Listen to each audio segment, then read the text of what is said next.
All right, excited to, I guess, show you the new version of the Downwind Aviator. It's something that Marcus and I have been working on a lot. To be honest, like almost the last 6 years, it's been a project of ours, always trying to make it better and better.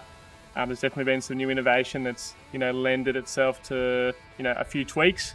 And we're really happy with the boards we've got here over in Maui for the races that are coming up and about to be run. So the biggest changes are probably the bottom shape, the volume distribution, the length. So I guess starting with the bottom shape, the nose is a lot rounder than it used to be. It has no hard edge on the chine, and it just allows the board to change direction mid paddle up if you need to, which is pretty common. Especially on the race lines over here. Yeah, so it doesn't kind of lock it in to just paddling up. You don't get locked into that straight line.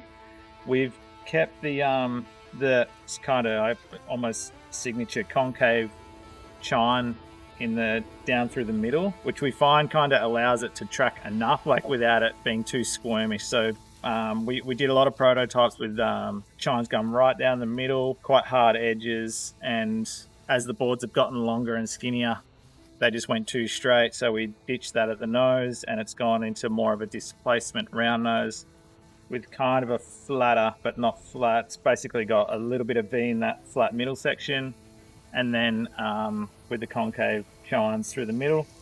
And then the tail kick, we've always had tail kick, and we've stuck with that pretty much from the back of the boxes. It starts to kick, and the chines come right in, and that's just basically like when you're paddling up, your tail doesn't grab and kind of stall, like slow you down. But the other advantage of the flat section in front of the box, stability. Stability is huge for downwinding. We're normally downwinding in messy conditions, or windy conditions where there's chop. The chops are what we want to surf, but when we're trying to paddle up, I see it time and time again whenever I'm coaching, people go boards that are too tippy for them, too skinny for them, and they can't balance. This shape is more stable than a full displacement round bottom shape. Yeah, 100%. And it's super important, Yeah.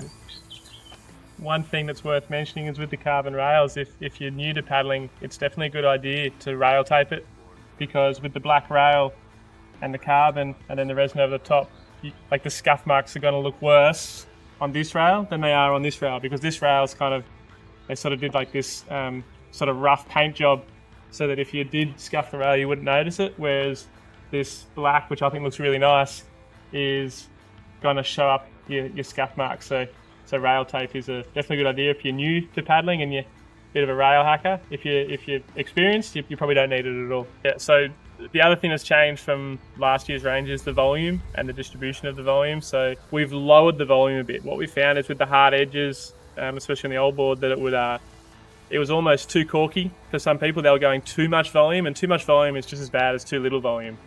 You wouldn't think so, because in flat water it doesn't matter, but as soon as you get in the bumps, you're feeling every bit of chop. Basically, it's like a cork in the ocean, feeling everything. The volume that we've found that works for our boards at least is your body weight standing on the board. So if you're wearing a wetsuit and a life jacket, that's probably going to add a bit more weight. If you're doing a long crossing, you've got water in your pack, you're going to want a little bit higher volume. But your body weight standing on the board times 1.3 if you're more intermediate to advanced, and 1.4 if you're more intermediate to beginner. So if I'm 100 kilos, I'm looking at a 140 litre board if I'm a beginner. If I'm 100 kilos, I'm looking at a 130 litre board if I'm more of an intermediate to advanced rider. And that's just a ballpark, but that's kind of what we've designed these boards on for the volume distribution. You can also order customs. So if you don't want the long box, or you don't have the perfect dimensions, or you don't want a slightly different bottom shape, Marcus does custom through Sunova. So you can order a custom, chat to Marcus, and you can discuss the little tweaks and minor changes you want. We don't have too many boards that are over like 135 litres, about as big as they go. And then there's the bulk of the options that are between sort of 95 to 130 litres, give or take, because that's where we see the majority of the population of downwind foilers' weight being. In saying that, we haven't ignored the really heavy guys or the really light guys. We do have boards that are I think as low as like in around the 80s and as high as, like I said, saw around 150s. But the majority of foilers have been asking us for boards that are long, skinny, and not too high in volume. So we've answered that call. Yeah, complete rejig of our range sizes compared to the previous one, and yeah, completely new board. It'll look totally different to the previous one. So yeah, we're excited to release it. Yeah, exciting times.